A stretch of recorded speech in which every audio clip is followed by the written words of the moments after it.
maagang balitaan, maagang usapan sa mga issue at balita. Kasama si Kuya Angelo Palmones sa Magandang Umaga Pilipinas. Mula Lunes hanggang Biyernes.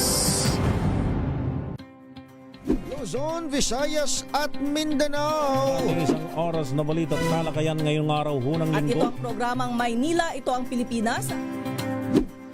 Samahan po ninyo hanggang alas 9 ng umaga sa Isyong Pambayan.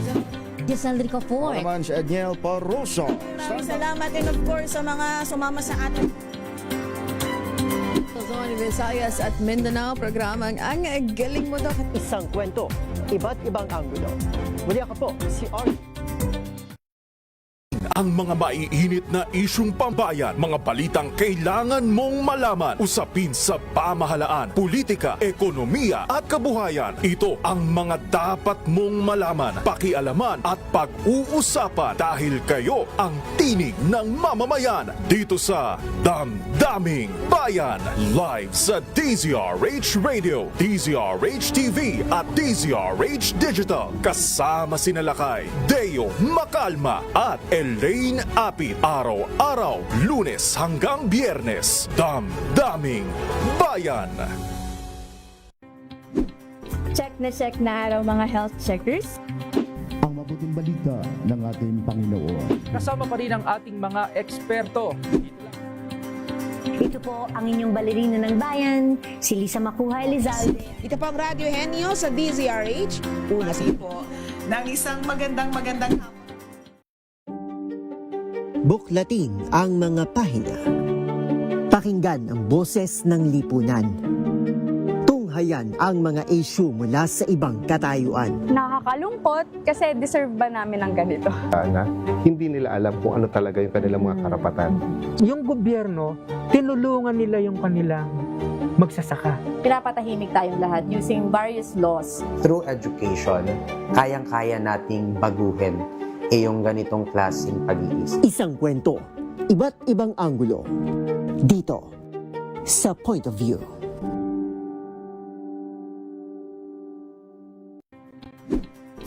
Check na araw mga health checkers. Pilipinas, Metro and Mega Manila, it's a midweek Wednesday. Malusog na gabi po, Luzon, Visayas, Mindanao. Magandang evening Luzon, Visayas at Kayong salamat sa inyong pagpaminaw, pagtanaw. Tambalang Anthony Taberna at Jerry Baha ang gigising sa inyong umaga dahil lalatay ang humahagupit na diskusyon at komentaryo Lunes hanggang Biyernes sa 2x2.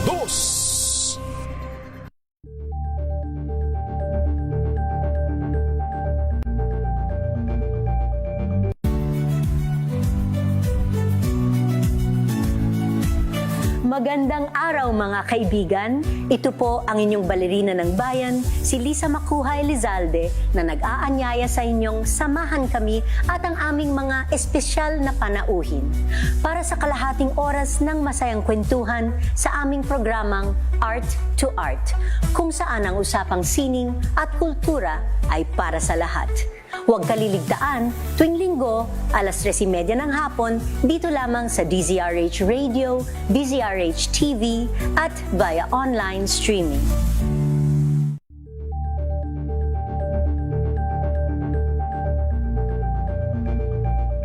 Curious ka ba sa maraming bagay? Kami na ang bahala dyan. Aalamin, tutuklasin at bibigyang linaw namin ang mga katanungang bumabagabag sa inyong isipan sa programa kung saan ang bawat sagot ay galing lamang sa mga eksperto. Ang Expert's Opinion tuwing linggo alas 3 ng hapon dito lang sa DZRH TV.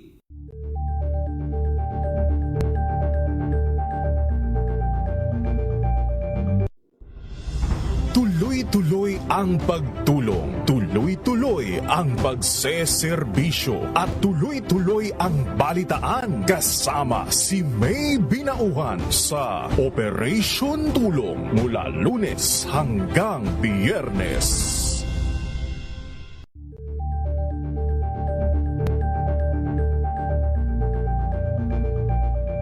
Kasabay ng mga hamon at pagbabago sa paglipas ng panahon, nananatiling tapat ang DZRH sa paghahatid ng serbisyo sa publiko. Mas pinalawak ang pagpapaabot ng balita at impormasyon, hindi lang sa radyo, kasama na rin ang telebisyon, live streaming at social media para ihatid ang mga kwentong makabuluhan at napapanahon saan ka man naroroon. Mula noon hanggang ngayon, mananatiling kaagapay mo ang DZRH, naninindigan sa paghahatid ng katotohanan at sa paglaban sa patuloy na pagkalat ng disinformasyon at sa pagyakap sa makabagong teknolohiya at sa patuloy na pagsulat ng kasaysayan, mananatiling kasama mo ang DZRH saan ka man sa mundo. Luzon, Visayas at Mindanao. Ating isang oras na balita at talakayan ngayong araw hunang linggo.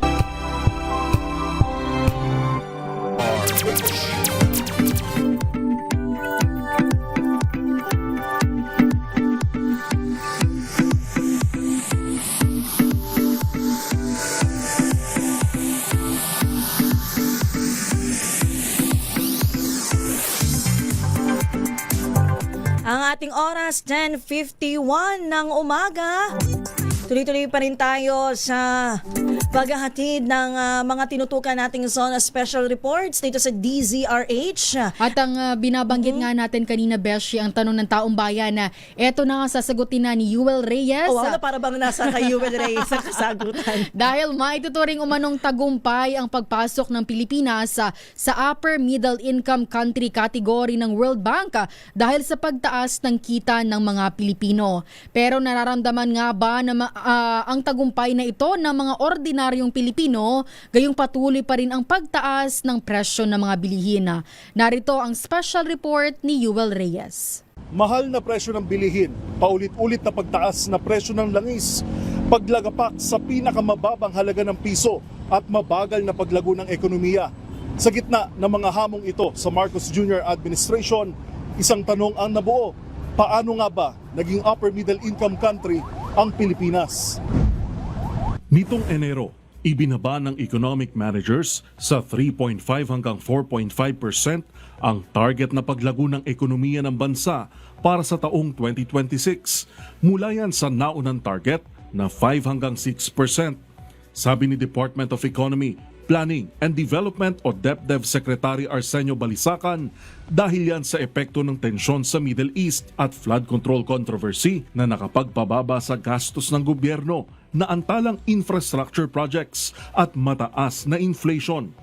Sa usapin ng inflation o bilis ng pagtaas ng presyo ng bilihin, kung ikukumpara mula July 2025, pataas na rin ang trend. Bagamat bahagyang bumaba sa 1.5% noong Nobyembre, sumampa naman sa 7.2% ang headline inflation nitong Abril 2026, saka unti-unting bumaba simula Mayo. Nitong unang quarter ng 2026, naitala sa 2.8% ang Gross Domestic Product o GDP na siyang pinakamabagal na paglago ng ekonomiya sa loob ng 5 taon o mula nang maitala ang 3.8% noong unang bahagi ng 2021 sa gitna ng COVID-19 pandemic lockdown.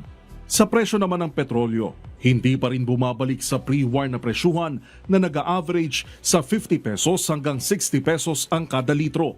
Kasabay niya ng pagsadsad sa pinakamababa sa kasaysayan na halaga ng piso kontra dolyar na 61 pesos and 75 centavos noong Mayo 2026. Sa kabila ng mabagal na paglago ng ekonomiya, mataas na inflation at mga hamon sa pandaigdigang ekonomiya, inanunsyo ng World Bank, upper middle income country na ang Pilipinas. Sabi ni Bangko Sentral ng Pilipinas Governor Eli Remolona Jr., tagumpay yan na nagpapakita ng matatag na pag-unlad ng ekonomiya sa nakalipas na mga taon. Ipinapakita rin anya na tumaas ang kakayanan ng bansa sa produksyon at ang kita ng mga mamamayan. Si Narian Ortega, dating barangay health worker sa probinsya ng Quezon, ngayon namamasukan sa isang karinderya, napilitang lumuwas sa Metro Manila sa liit ng kinikita at upang makatulong sa gastusin ng anak na kapapasok lang sa kolehiyo. Ang sweldo ko lang po sa barangay, 2-1 per month. per month. Nang tanungin kung may balak pa siyang umuwi ng probinsya, Siguro po pag natapos na yung anak ko, pagkatapos mag-aral. Ano po kasi yung kinukuha niya, civil engineering. And siyempre po malaking gastos po yun. Kaya nasika po ako para makapagtapos po siya. si Tatay Mario Cañete naman na 18 taon ng jeepney driver at pumapasada sa Cavite, hindi pa rin daw nakababawi mula nang tumaas ang diesel. Patuloy ang tiyaga at pagtitipid para sa 2 anak. Kaming umangat, walang pagangat. Kaya ang diskarte na nga lang namin, tiyaga na lang, tipid. Yung kumisan, 2 beses lang sa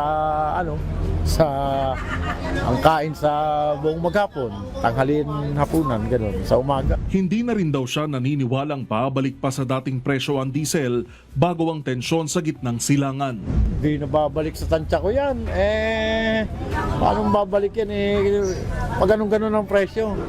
Bababa ng konti, tataas na malaki. Para naman sa estudyanteng si Krisha De Leon, kahit tumataas ang kita, ay tumataas din ang inflation, kaya't hindi nagbabago ang pamumuhay ng mga Pilipino. Hindi ko pa rin po siya mag-grasp in this current situation, this current economy. But hopefully, makita po natin yung pagbabago talaga hindi lang po sa income, but also sa mga presyo ng bilihin. Ayon sa global tax policy expert na si Mon Abria, ang impact nito ay bilang isang bansa at hindi kada individual. Ang impact niya talaga hindi sa individual kung hindi sa bilang bansa. Hindi mo masasabing tumaas yung kita mo o bumaba yung inflation kasi hindi yun yung sinukat. Hindi siya tungkol sa quality of life, walang corruption or mas magandang public service. No, it has nothing to do with that. Sa madaling salita, hindi ito nangangahulugang biglang tumaas ang sahod ng bawat Pilipino o mura na ang mga bilihin. Ang batayan ng World Bank ay average income ng bansa. Sabi pa ng DepDev, mapatatatag nito ang credit profile ng bansa, mapapalakas ang kumpiyansa ng investors at mapapalawig ang access sa financing at higher quality investments na makakalikha ng mas maraming trabaho para sa mga Pilipino.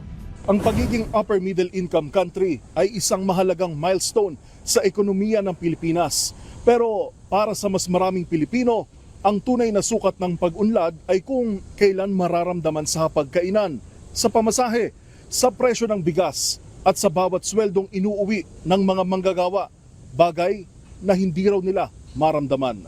Para sa SONA 2026, ito si Yuel Reyes ng DZRH, una sa Pilipinas, una sa Pilipino.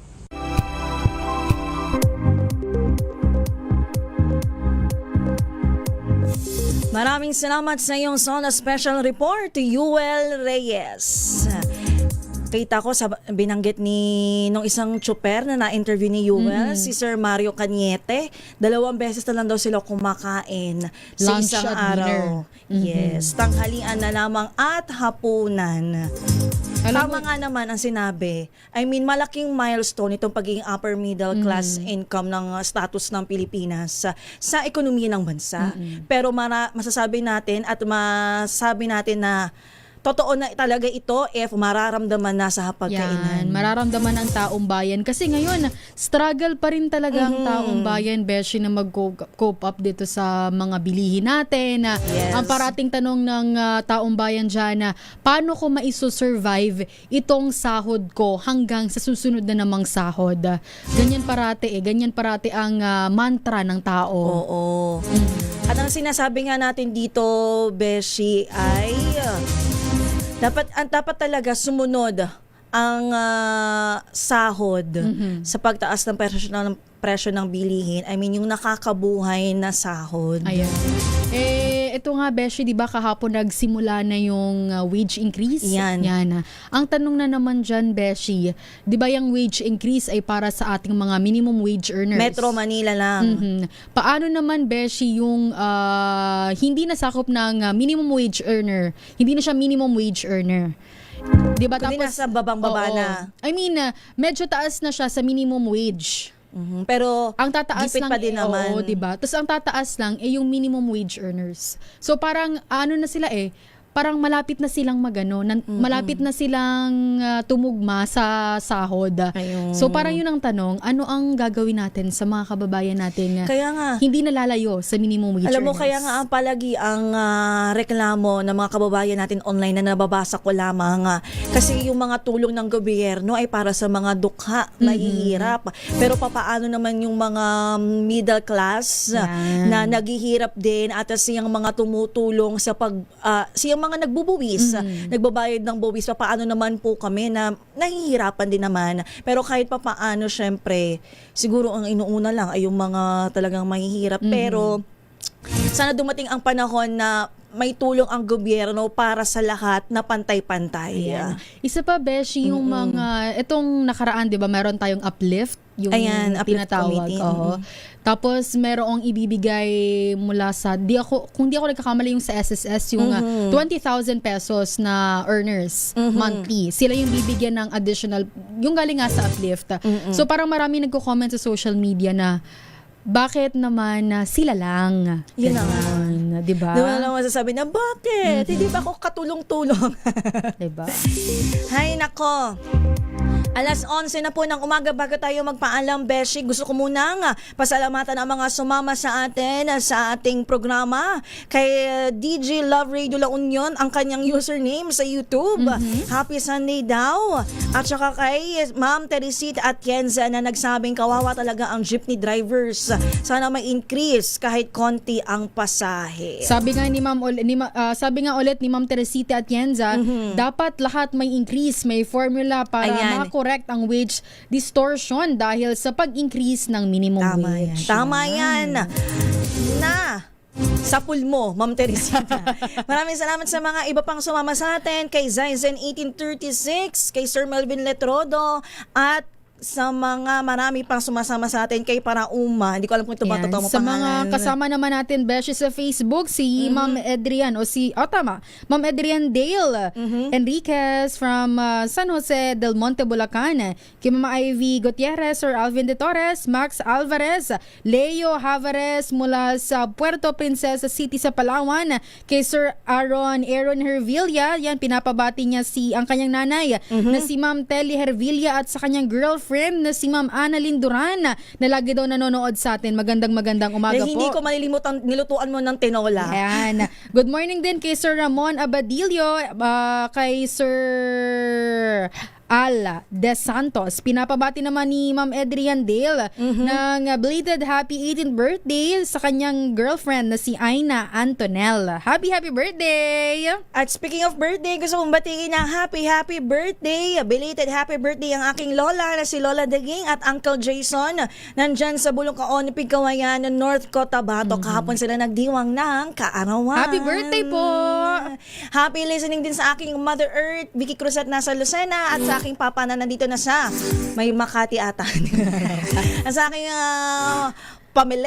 sa aking pamilya, sa aking kapatid na nakasama ko kahapon, kay Babis, kay Ate Wila, kay Ate Apo na nasa Croatia, sa aking mga pamangkin na si Atara, Raprap, Eli at Arnie. Happy Sunday. Happy Sunday din sa aking pamilya dyan sa Sorsogon, Mama Gina, Papa Edwin, sa aking mga kapatid at aking mga pamangkin. Magandang umaga. Ingat kayo dyan. At ito na po ang kabuuan ng ating huntahan ngayong Sunday morning.